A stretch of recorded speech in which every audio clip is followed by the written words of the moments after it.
Welcome to the Innovation Grid at Fluid Solar House. I'm Dave Stockbridge, the host of Innovators and Influencers podcast. Today, we're talking with Danny Grotegoed.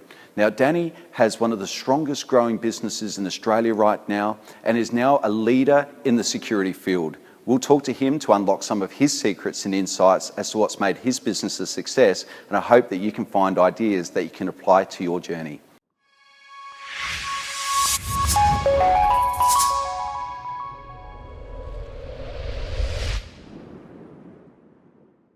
Hi, I'm Dave Stockbridge and welcome to the Innovators and Influencers podcast. Joining me today is Danny Grotegoed from Titanium Security. Danny's the CEO and over the period of the last 10 years has turned $1,000 in his back pocket into somewhat of an empire. The strongest growing security business in the country right now. Danny leads a team of sometimes hundreds of people and all from very humble beginnings just a matter of years ago. We're here to talk to Danny about how he's transformed himself and his business from a very small concern to one that's now dominating the industry. Danny, thanks so much for joining me. Thanks for having me. Oh, absolute pleasure. And always great to have a local achiever at Fluid Solar House, so thanks so much for coming along. My pleasure. So take us through that journey. I've summarised it very quickly, but obviously that 10-year journey started somewhere.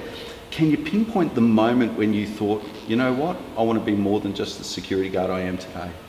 Yeah, probably about, it goes back about 25 years ago when I started doing security work. Right.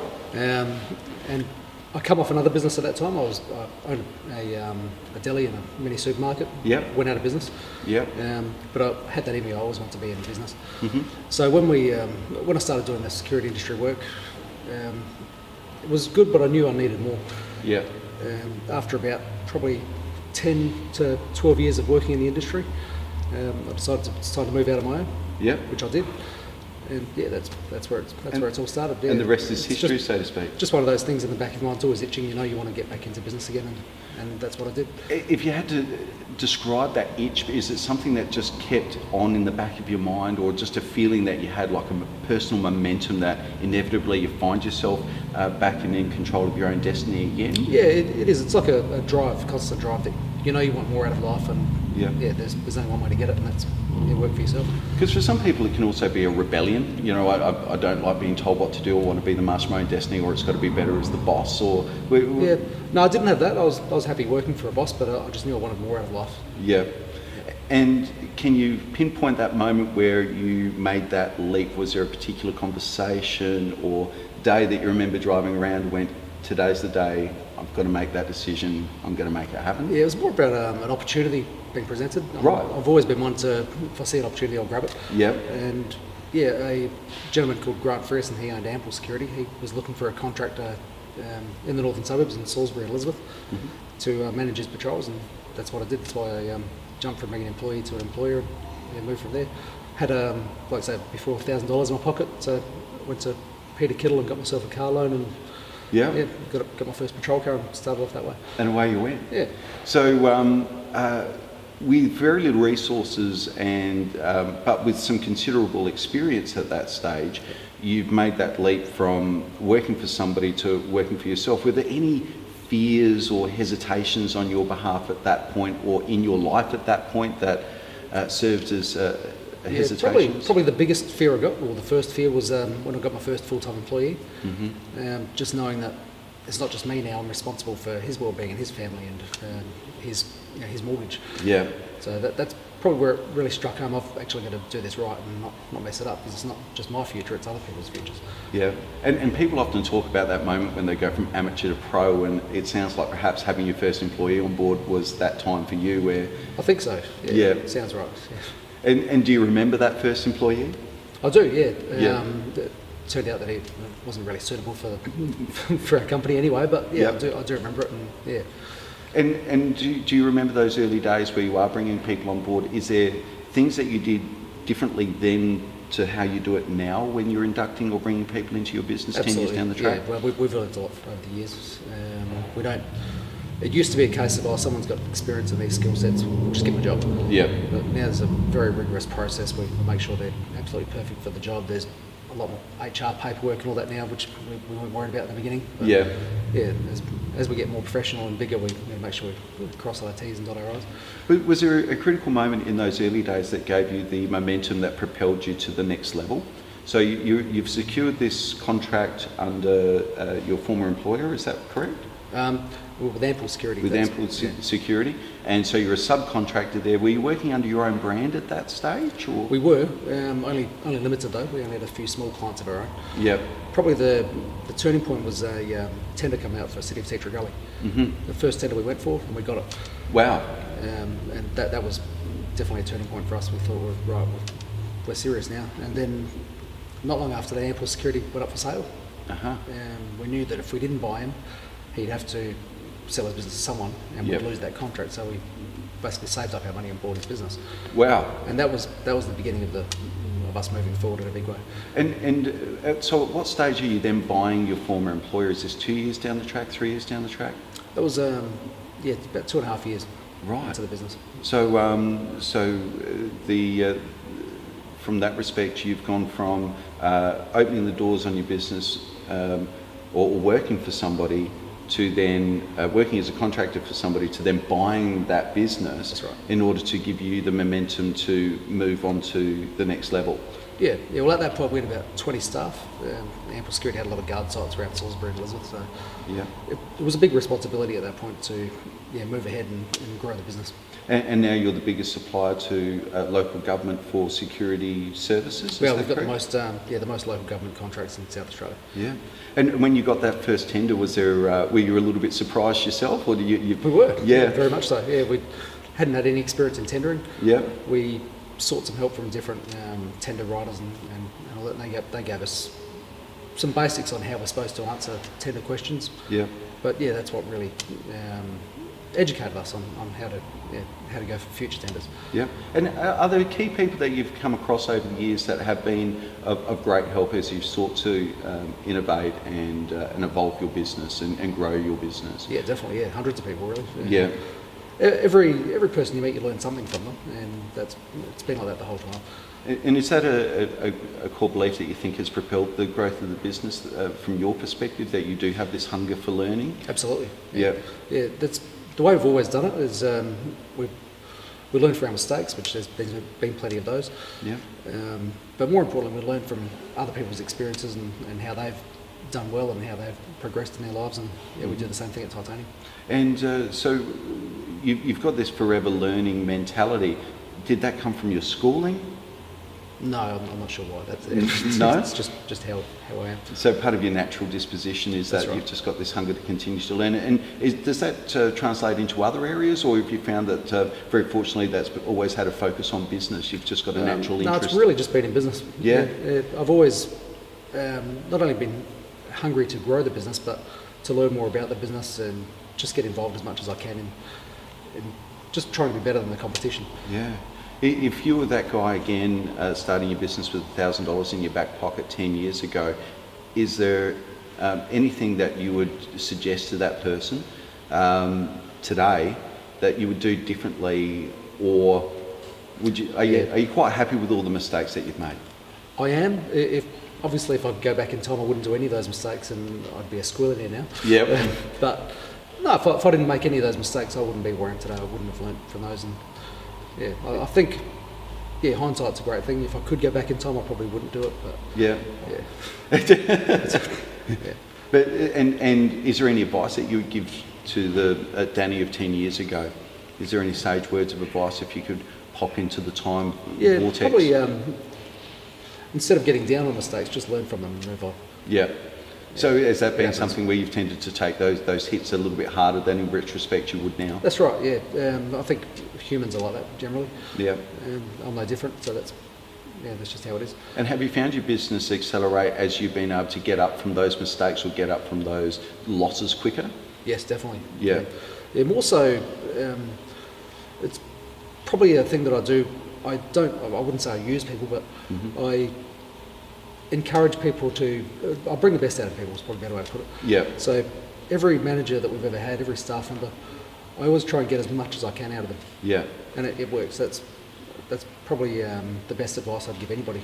Is surrounding yourself with really high quality people and the best people that are on your mission.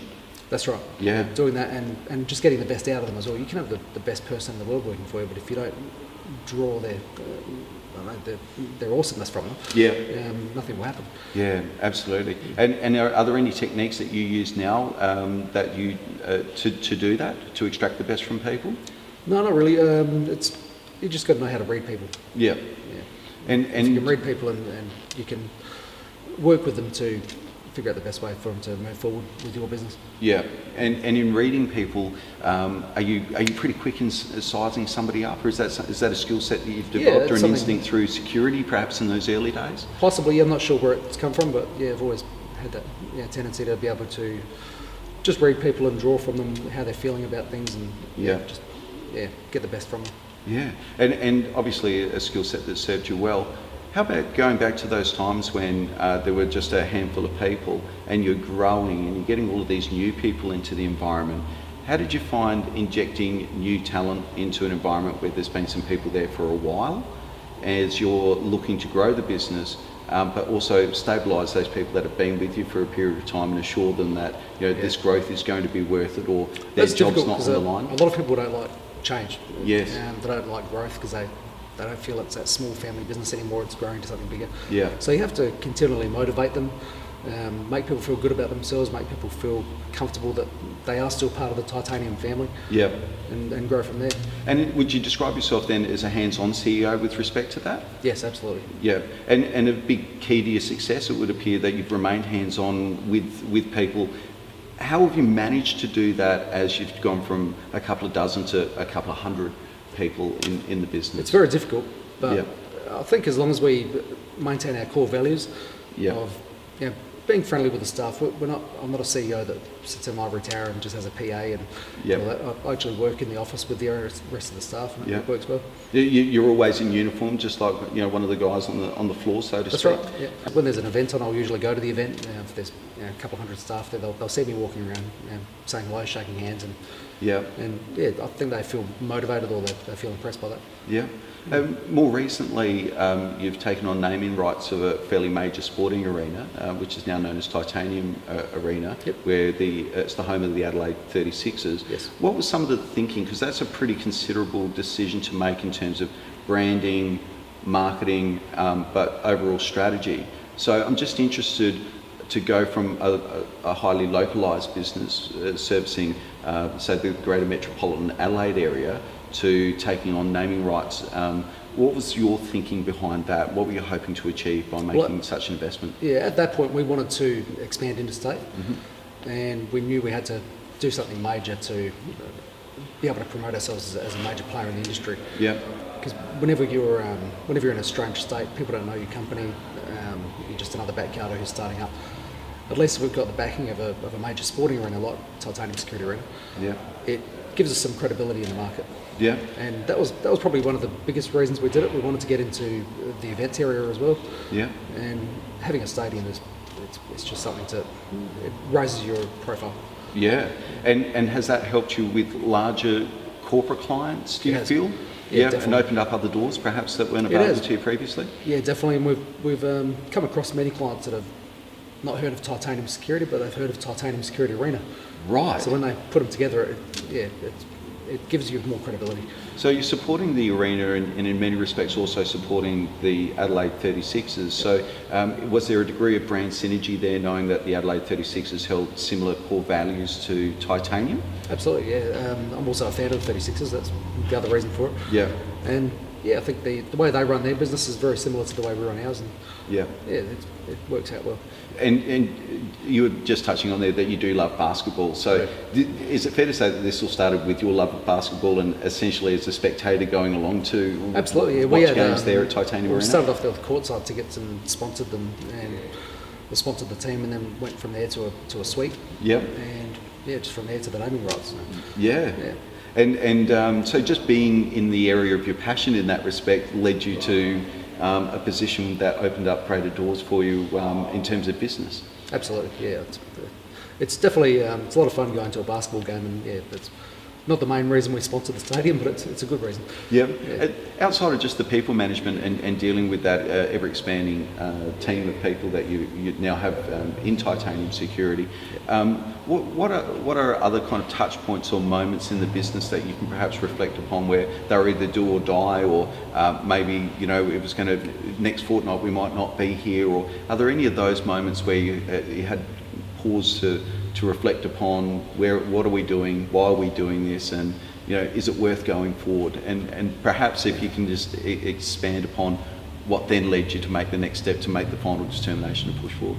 Yeah, I think in business everybody goes through that. Why am I doing this? It's not worth it. Because you go through years of poverty to just to build a brand. And yeah, we're no different to anyone else. We've had the same issues. Yeah, it's worked out reasonably well in the long term, but you just have to stick at it and stay motivated. Yeah, keep your eye on the ball and just keep moving forward. Yeah. So just having that ever focus on the greater mission is what keeps you moving forward. Yep. And I think often a trap for new businesses when they don't have perhaps the years in business to be able to put context around their failures, that can often be a real challenge. But now you've got that experience and you're able to put those losses or those bad moments into an overall context. Do you feel that you weathered those storms all the better? Absolutely. Yeah. Yeah. You have to. No matter what gets you down, you've got to keep moving forward. Yeah. With our business, there's many moments, probably dozens or even hundreds, where we've thought, why are we even doing this? We're never getting anywhere. We don't seem to have any money in the bank. It's just not happening. But if you really look at where you started to where you are at that point, it's not that bad. It's pretty good. And do you, is that there's quite the Stoic tradition to reflect upon what if I had nothing? Am I really that worse off? And for a lot of people in small business in particular, probably not. But you don't hold that fear that if you lost it all tomorrow, you'd lose everything, so to speak? No. It doesn't cross your mind? No, I don't think about it. That's amazing. And so now you've erased that from your mind. Does it open up a whole range of new possibilities in your mind? Does it get you excited about the future? It does, yeah. It's you have to be ballsy to move forward sometimes, and that's what we're doing. So we're expanding in other states. Victoria's starting in the next few weeks. Straight after that, we're going to WA as well. So we'll be in 5 states at that point. That's amazing growth. And particularly around the security services, what if you could just elaborate for us for a moment? What are the range of services that you provide at the moment in South Australia and that you're looking to roll out all across the country? Yep, our main business is static guards. Mm-hmm. So concierge security, front desk type services. Yeah. Then we've got cash in transit division. We've got patrols, electronics division, which is expanding very rapidly. Mm-hmm. That's alarm systems and CCTV. Yeah. And probably crowd control at special events. That's something we haven't done a lot of, but we're really starting to ramp that up. We've got the WOMAD Festival coming up in March. Mm-hmm. We've got the Australian 3-Day International this month. Oh, yeah. So, we're getting more and more events like that because people start to know who we are, and it's working out well. Wonderful. And we're going to expand those interstate as well. And also, from what I understand, you attract a lot of guards through the training that you offer. That's right. So you're one of the few security providers that also offer the training so that people can have themselves qualified and have a pathway into employment. Is that correct? That's right. Yeah, not many companies have an RTO. Mm-hmm. We did it mainly to develop better industry staff because we noticed a lot of the trainees in South Australia weren't providing the good training that we required as a business. Yeah. So we bought a franchise for Specialised Career Solutions. Mm-hmm. And that's working out really well. And it's good in that we can control what they're being taught. We're not teaching them anything stupid, which we were finding. Yeah. And our trainers are actually employees of ours too, so that they're real life trainers and giving them real life scenarios. Yeah, and you get quality control. Absolutely. And has your experience been that your staff essentially, they help when it comes to retendering, they help when it comes to securing new business because you've trained them right, they're the face of the business, the clients love them, which means there's less conjecture when it comes to pricing at a tender point? It's amazing what a difference the staff make on the ground. Yeah.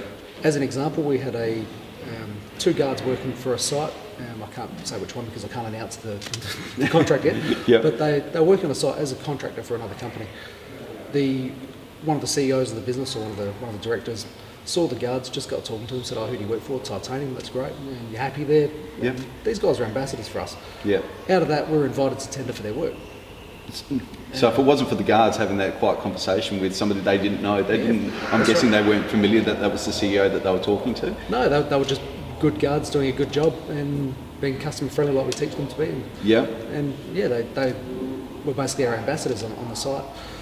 And we're invited to tender, and we've just found out we've won that tender. Congratulations. Can't announce who the client is until 5th of November, so a few more days. So potentially those two guards in themselves have created jobs for dozens of other people. That's right. Just amazing. And that works in New South Wales, Victoria and South Australia. Wow. And so fulfilling the company mission at the same time. That's right. Well, so I guess that really does cut to the heart of what you were saying before. You're a CEO who's hands-on, you're developing your people, you're spending time with your people, maintaining great communication and ensuring that the narrative and the ethic of the business filters from the top all the way down to those guys that are ultimately the ambassadors of your business. That's right, yeah. And that's the fuel that keeps your business momentum moving forward. Yes, definitely. Wonderful. Well, Danny, thanks so much for coming along and sharing some of your story with us. And it's wonderful to see local innovators make successes of their business from relatively humble beginnings in such a relatively short period of time. So it's been an absolute joy hearing your story, Danny. Thank you very much. All right. No worries. Thank you.